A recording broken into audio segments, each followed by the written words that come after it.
I never thought the worst betrayal of my life would come from someone whose diapers I once changed. Hi, my name is Margaret Elaine Cooper, but everyone in our small Georgia town calls me Miss Maggie. I'm 67 now, and I've lived in the same old farmhouse for over 40 years. I married when I was just 17, barely out of high school, to Raymond, who was 21 and already working at the local mill. We built a quiet life together, simple but filled with love. Or so I thought. It was the summer of 2003, sweltering heat, cicadas screaming in the trees, and that sweet, sticky smell of peach cobbler drifting through the kitchen windows. That was the summer my niece Emily came to stay with us. She was just 19, full of energy, charm, and the kind of beauty that turned heads everywhere she went. My younger sister had begged me to take her in for the summer, said she needed a little discipline and country air. At first, it felt like a blessing. The house was full of laughter again. Emily helped with chores, sat with me on the porch, even baked with me. My husband, Raymond, seemed to enjoy the company too. Maybe a little too much, but I brushed it off. I was used to taking care of others, trusting to isolate, loving without caution. Until one day, I came home early from the church thrift store, where I volunteered, and found something that shattered everything. Something that turned my sweet niece into the woman who destroyed my marriage and left me questioning everything I ever believed about love, loyalty, and family. But what really happened that summer? What did I walk in on that day? And how did it all spiral into a betrayal so deep that I can still feel it in my bones? Before I tell you everything, go ahead and hit that subscribe button. Ring the bell so you don't miss the next story. And grab a cup of coffee, because what I'm about to share is not easy to say. But it's something you'll never forget. It was one of those blistering July mornings where the sun hits your skin like a slap, and the air feels like it's been sitting in someone's mouth. I had just pulled the last batch of blueberry muffins from the oven when the screen door creaked open and in she walked Emily. Her hair was curled in soft waves, her tank top too short for my taste, but her smile, it was warm, full of excitement, and oddly innocent. I wiped my hands on a dish towel and pulled her into a hug, unaware that this embrace would mark the beginning of the end of everything I held dear. She tossed her suitcase by the stairs like she had always lived with us, kicked off her sneakers, and plopped down on the couch. "Aunt Maggie? This place is so cute. It smells like sugar and cinnamon." I chuckled, thinking, Lord, give me patience. But truth be told, it felt good having young energy in the house again. I'd been aching for a little joy around here. Raymond and I had settled into the kind of silence that doesn't come from comfort. It comes from distance. Raymond walked in not long after. Wiping grease from his hands with a rag, he gave her that usual stiff nod of his. But something in his eyes flickered. It was quick, too quick to name. But my stomach took note of it. Emily, on the other hand, practically leaped off the couch. "Uncle Ray, I didn't even recognize you with all that gray hair," she teased. And he actually laughed. I hadn't heard him laugh like that in months. We all sat down for dinner that night, and I couldn't shake the way Raymond looked at her when she asked about his job. His eyes softened, and he leaned in to explain every detail of the equipment he worked on, as if she were the only person in the world who understood him. I stirred my mashed potatoes and smiled through gritted teeth. Maybe I was just being paranoid. Maybe I was just tired. Or maybe I had already started to lose him, and I just didn't want to admit it. The next few weeks passed in a strange blur of routine and tension I couldn't quite name. Emily helped me hang laundry on the line, danced barefoot in the grass to old Garth Brooks songs, and always found some excuse to stay up late talking with Raymond about life stuff. One night, I walked past the living room and saw them sitting close to close, on the couch. My chest tightened, but again, I said nothing. I convinced myself I was imagining things. I started waking up earlier, making breakfast louder, hoping to catch something, anything, out of place. But all I ever caught were whispers behind doors and long glances exchanged when they thought I wasn't looking. It ate away at me slowly, like termites in the floorboards of a house. You don't see them at first, but one day, everything just caves in. Raymond began working longer hours, or so he said. Emily started wearing makeup to run errands, and when I asked her where she was going, she'd just smile and say, "Oh, nowhere. Just out for a walk." I knew that walk. That was the same kind of walk I used to take when I was falling in love with Raymond back in 1975. Then came the day she started calling him Ray. Just Ray. Not Uncle Ray. Not Mr. Cooper. Just Ray. Like they were equals. Like she belonged beside him. One afternoon, I caught them in the garage. She was sitting on the workbench, swinging her legs like a child, while Raymond stood between her knees, arms crossed but face soft, listening intently. He backed away quickly when he saw me, clearing his throat and mumbling something about a loose hinge on the back door. Emily just smiled that same sweet smile and said, "We were just talking, Aunt Maggie." But something deep in me, something primal, knew better. Something old and wounded in my gut whispered, Maggie, your marriage is under siege, and the enemy is sleeping under your roof. The thing about betrayal is, it doesn't always scream. Sometimes it whispers. It creeps in through everyday moments, twisting the ordinary into something sinister. I began noticing the little things first, like how Raymond suddenly took an interest in Emily's music, even humming one of her pop songs while shaving. That man couldn't carry a tune if it had handles. But there he was, in front of the bathroom mirror, mouthing lyrics to a song that didn't belong in his world. Emily started baking more often. Cookies, pies, muffins, always when I was out volunteering or running errands. And somehow, there'd always be one warm slice missing when I got home. She'd shrug and say, "Oh, Uncle Ray passed by and just couldn't resist." My hands would tremble as I reached for a plate, forcing a smile, knowing full well it was no longer about sweets. One night, I found her red lipstick on a glass in the kitchen sink. I don't wear lipstick anymore, not since my 50s. But there it was, smudged and vivid. When I asked her about it, she giggled. "Ray says, it suits me," she said casually, like she was talking about the weather.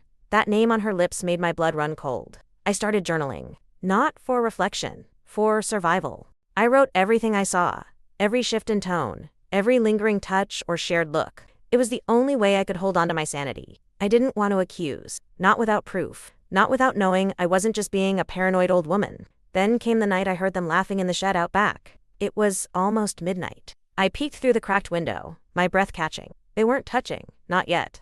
But the way he was looking at her, leaning in close while she held a flashlight, like she was the sun itself. I knew. My hands started to shake. My knees buckled. I remember clinging to the porch rail just to keep from collapsing. It wasn't just the betrayal, it was the realization that I had opened my heart and home to a snake in denim shorts and a crop top. When I confronted Raymond the next morning, I didn't scream. I just asked, "Is there something you want to tell me?" He paused, wiped his hands on a dish towel, and said, "You're imagining things, Maggie." Flat, cold, like I was the one slipping into madness. And maybe I was, because instead of throwing them both out right then, I did what women like me are taught to do. I folded laundry.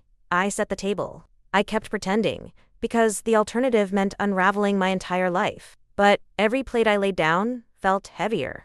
Every napkin, a silent scream.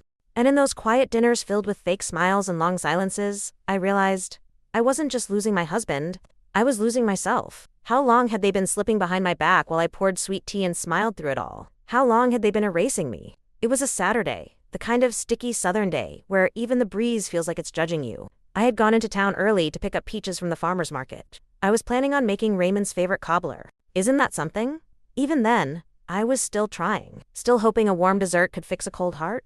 When I came back, the house was too quiet. You know, that kind of silence that doesn't sit right. The front door was cracked open, and I felt a knot twist in my stomach.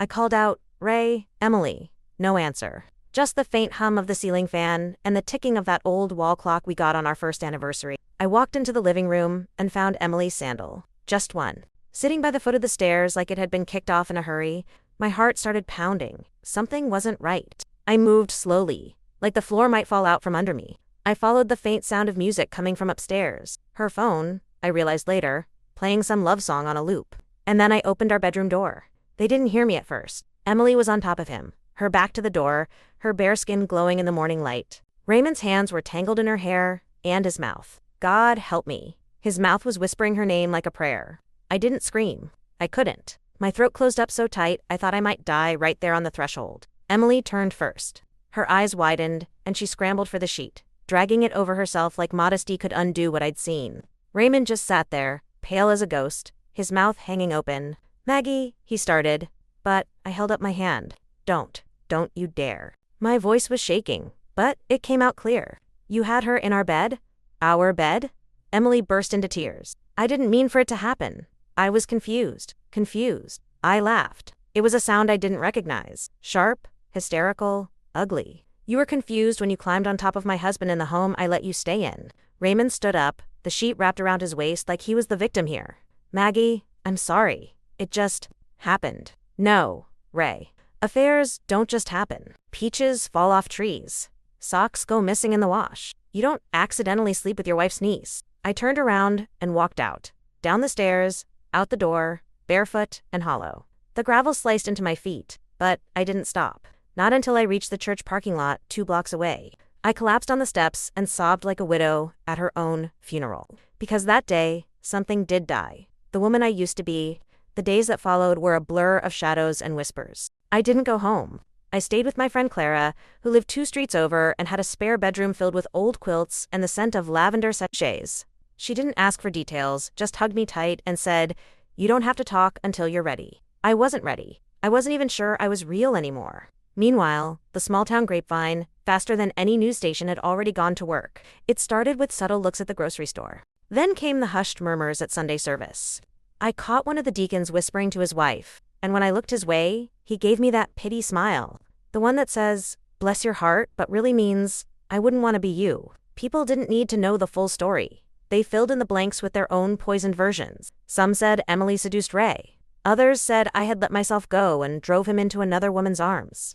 I even overheard someone saying I was too cold, too focused on church and charity. Isn't that something? You give, and when you break, they blame your hands for not holding tighter. Emily vanished like smoke. Her mother came and picked her up in the middle of the night, never once calling me, not even to say sorry. Just packed her bags and left, pregnant belly and all. That's right. I later found out she was already 2 months along when I caught them. The baby was his. My husband's. My niece's. Raymond stayed in the house, slept in the guest room, told everyone we were working through things. But there was nothing left to work through. I wouldn't even breathe the same air as him. I went back once, just to grab some clothes. He tried to talk, said he felt trapped, said he made a mistake, said he still loved me. But I looked him in the eyes and said, "You can't love someone and destroy them at the same time." He didn't have an answer for that. Just stood there, small and pathetic, while I packed my Sunday dresses and the locket my mama gave me. I signed the divorce papers 6 weeks later. No lawyers, no fight, just silence. Clean and cruel, like frostbite. And even then, even after it all, part of me still cried every night. Not for him, but for the version of my life I thought I had. The safety, the routine, the warmth I thought was real. Grief doesn't always come from death. Sometimes, it's born in betrayal, and it walks beside you like a ghost in broad daylight. A few months after the divorce, I ran into Emily's mother, my sister Nancy, at the pharmacy. She looked tired, worn down in a way I had never seen before. We locked eyes across the cold tile floor, and for a second, neither of us moved. Then she walked up, slow like she was approaching a wounded animal. "I didn't know," she whispered, clutching her purse like it might hold the words she couldn't say. "I swear, Maggie, I didn't know what she was doing in your house." I nodded, but I didn't say, "It's okay," because it wasn't. Then, she said it. The thing that made my knees feel weak. She's having a boy. She already picked a name. Ray Jr., Raymond Jr. My husband's name, my family's shame. My nightmare wrapped in a baby blanket. I walked out of that store without saying another word. I sat in my car, gripping the steering wheel, and sobbed so hard I thought my heart might split open. Not just for the betrayal, but because somewhere deep down, I had once dreamed of having a son. Raymond and I had tried, miscarried twice, and now, this girl, this child, would give him something I never could. Life has a cruel sense of irony. I started hearing things. Emily had moved to Florida. She was living with some distant cousin and was supposedly trying to start fresh. But she was still posting on social media, smiling, glowing, hand resting on her swollen belly like it was a trophy. People left comments. "You're glowing. What a blessing. Such a beautiful mama." And every like, every emoji felt like a slap across my chest. Raymond never mentioned the baby. Not once. I don't know if he saw him. I don't know if he sent money. But in the town where everyone knows everything, silence says more than words. And his silence screamed guilt. I started seeing a counselor at the church. Sister Joanne, a woman in her 70s, with the gentlest voice and the strongest hands. She didn't judge, she just listened. I told her everything. Every ache, every detail. She said, "Margaret, God doesn't abandon us in betrayal. He walks with us through it." I wanted to believe her, but I wasn't sure where God had been that summer. Certainly not in my house. Still, I kept showing up to therapy, to service, to myself. Because as much as that child symbolized everything I lost, he was also proof that I had survived it. And sometimes, surviving is the loudest act of defiance there is. After everything burned down, the marriage, the family trust, the silence that once felt safe, there was only me. Just Maggie, no title, no role, no routine to cling to. And for the first time in 50 years, I didn't know who I was without someone to take care of. At first, The emptiness was suffocating. The farmhouse was too quiet. No Raymond dropping his muddy boots at the door. No Emily humming out of tune in the kitchen. I'd walk down the hallway and catch my breath, half expecting voices, and when none came, the silence echoed like a scream. But over time, I started to reclaim that silence as mine. I fixed things around the house, painted the porch swing, donated old curtains, hung new ones in soft blue, the color of hope. I started sitting out front in the early mornings, coffee in hand, letting the breeze move through me like a blessing. The cicadas were still there, the sun still rose, and the sky didn't fall. Even when everything else had, Clara invited me to a quilting group at the community center. I almost didn't go. I didn't want the looks, the whispers, but I went anyway. And something beautiful happened. No one asked about him. No one mentioned her. They just let me stitch in peace. Thread by thread, I wove my hurt into fabric. That quilt became a map of my healing. I started cooking for myself again. Not to please, not to impress, just for the joy of the smell of rosemary and garlic filling my little kitchen. I lit candles. I played Billie Holiday on the old record player. I took back every inch of space they had tainted. One afternoon, I found a dusty old photo of Raymond and me on our wedding day. Me in that lace dress, him in a borrowed suit, too big in the shoulders. I looked at that girl and whispered, "You deserved better." Then I folded it gently and placed it in a drawer. Not out of hate, but because I was done letting ghosts live on my walls. Emily tried to reach out once. Sent a postcard. Said the baby was born. I named him Raymond. Hope you're okay. That was all. No apology, no remorse. I threw it away. Some doors, once closed, need to stay shut. But I didn't let it harden me. I still smiled at strangers. I still hugged tight. I just learned that love doesn't mean handing someone the matchbook and standing beside the barn while they strike the flame. And as I stood on my front porch one evening, watching the sun dip below the pines, I realized I wasn't broken anymore. Bruised? Yes. Scarred? Always. But broken?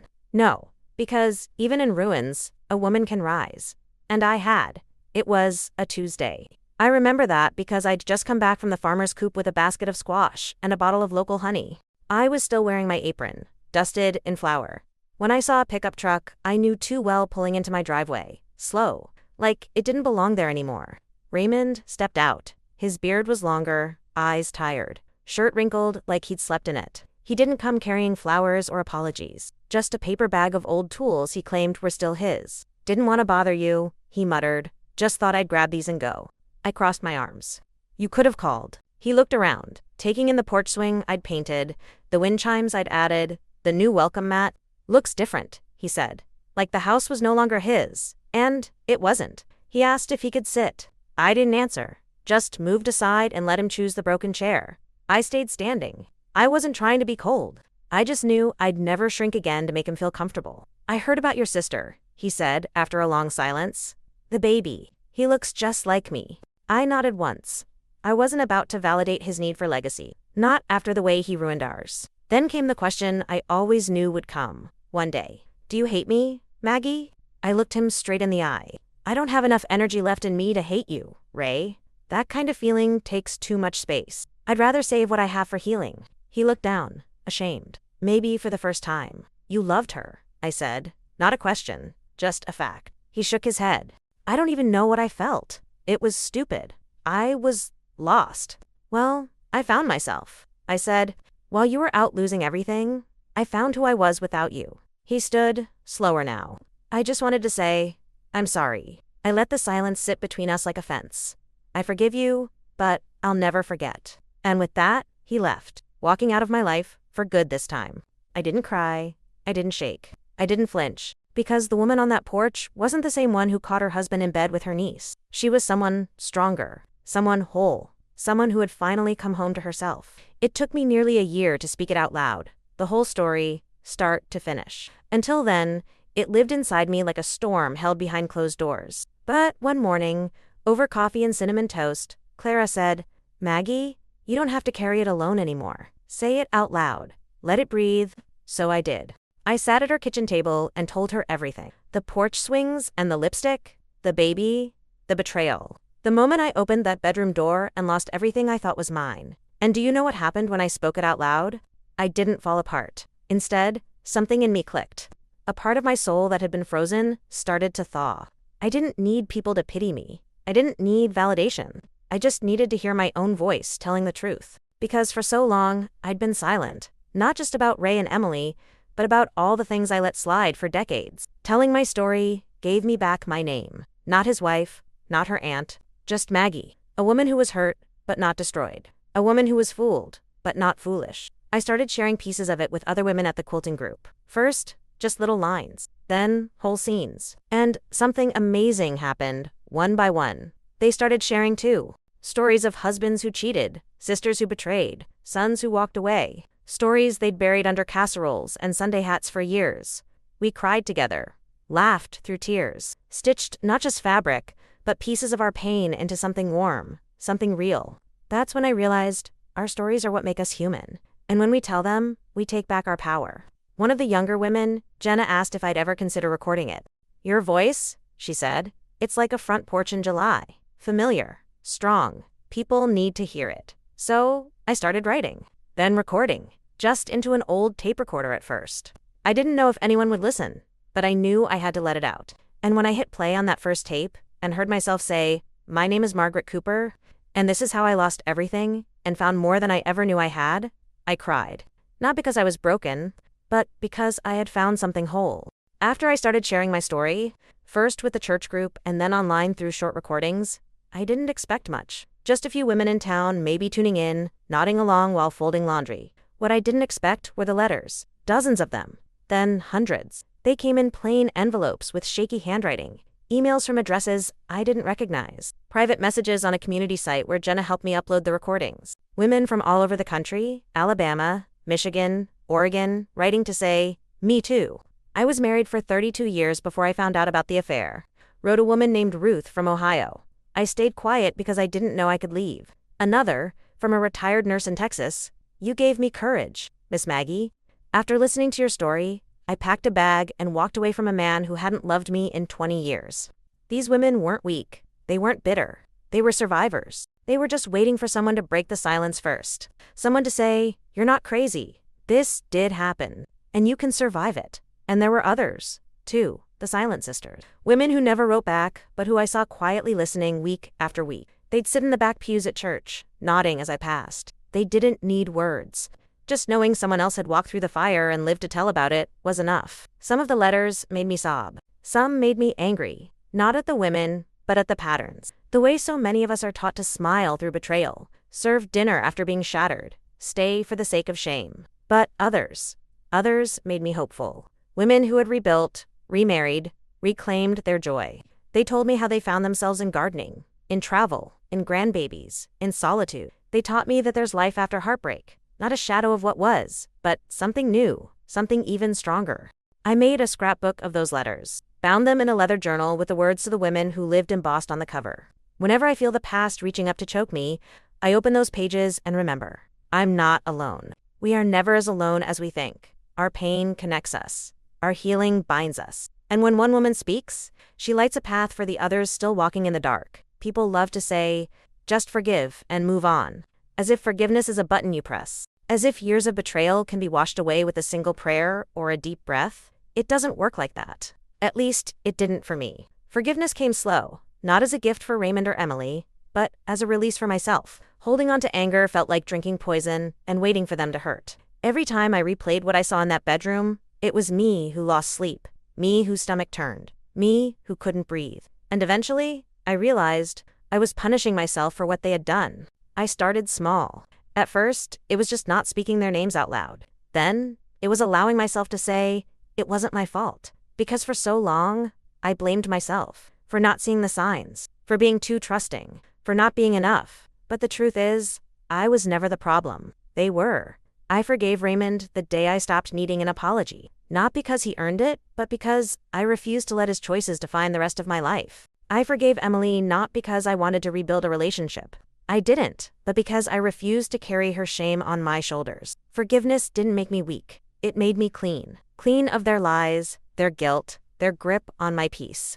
It didn't erase the memories. I still remember the sound of her laugh in my kitchen, the way he touched her hair like he used to touch mine. I remember it all. But now, when I remember, I don't crumble. I breathe. I pray.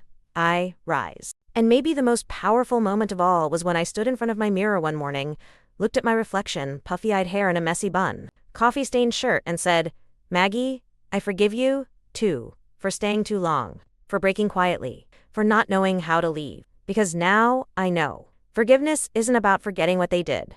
It's about remembering who I am and choosing me anyway. The first autumn after the storm was the most beautiful I'd seen in years. Maybe the leaves weren't brighter. Maybe I was just seeing them differently. I'd survived the fire, and the colors seemed to whisper, "You're still here. You're still standing." I started waking up earlier, just to sit on the porch and watch the fog lift off the fields like a curtain being drawn back on a new act. The coffee tasted better. The silence didn't scare me anymore. I'd let go of so much, and somehow I felt more full. I took up gardening again, bought myself new gloves, a kneeling pad, and a stubborn little set of herb pots. Watching things grow under my care reminded me I could still nurture. But now, I chose where I poured my love. Not into people who drain me, but into soil, into friendships, into myself. Clara and I started doing weekend road trips. Little places, flea markets, antique barns, small-town diners with formica tables, and pies that made your knees weak. We laughed so hard one afternoon over a bowl of peach cobbler that I actually cried. Not because I was sad, because I had missed that sound. My own laughter. I caught a glimpse of myself in a store window once. Wrinkles deeper, hair grayer, yes. But my shoulders were back, my eyes steady. And I thought, she's still in there. The girl who believed in love. The woman who endured. The soul who refused to give up. People started treating me differently, too. Not as the woman who was betrayed, but as the woman who survived. There's a quiet power in that. A strength you carry without flaunting. I became a safe place for other women to land. The ones still aching, still lost, still pretending they're fine. And no, I never remarried. But I found companionship in a way I never expected. Through deep conversations, shared meals, long walks, and handwritten letters. Love doesn't have to be romantic to be real. And peace. Peace is priceless. That house, the one where it all happened, I still live there. Not because I'm stuck, but because I made it mine again. Every room, every wall, every corner soaked in my healing, not their betrayal. The seasons changed, and so did I, and for the first time in my life, I didn't look forward to what might come next out of fear. I looked forward with hope. Because healing doesn't mean you go back to who you were. It means you become someone even stronger. If you had told me, on that hot July morning, that one day I'd be here, whole, wiser, and speaking my truth into the world, I would have laughed through tears. Back then, I thought the betrayal had ended my story. But now I know. It simply turned the page. Healing didn't come in one sweeping moment. It came in small, sacred pieces. A gentle morning breeze. The clink of spoons over coffee with Clara. A deep exhale after folding fresh laundry. The first time I danced alone in the kitchen to a Sam Cooke song and didn't feel foolish. I've made peace with the fact that I may never see Emily again. Her choices are hers to live with. And as for Raymond, well, sometimes ghosts are best left where they belong. In the past, I no longer check for his truck in parking lots. I no longer flinch at the sound of his name. But I'll tell you what I do check for now. Softness. Truth. Laughter that doesn't carry barbs. I check for my own joy. I protect it like a mother guards her child. And to the woman out there listening, the one clutching her heart right now because my story feels too close to yours, I see you. I know what it's like to smile through the ache, to keep quiet, to keep the peace, to wonder if you're crazy, if you're the problem, if you'll ever feel whole again. Let me be the voice that tells you, you are not crazy. You are not the problem. And yes, you can feel whole again, but it starts with naming it, telling your truth, even if your voice shakes. You don't need to burn down the world to rebuild your life. Just light a small flame in your chest and protect it. That spark is yours. And it's enough to start again. So as I sit here on this front porch, wind in my hair, scars on my heart, and peace in my bones, I'll leave you with this. Have you been loving people who only ever hurt you in return? Have you been silent when your heart's been screaming? Maybe it's time you've told your story too. Before you go, don't forget to subscribe and tap that little bell so you don't miss the next story. I read every comment with love, and I want to hear your thoughts, your pain, your strength, because your story matters too. And if you haven't yet, click the next video that just popped up on your screen. There's another woman waiting to tell her truth. I'll be right here, listening.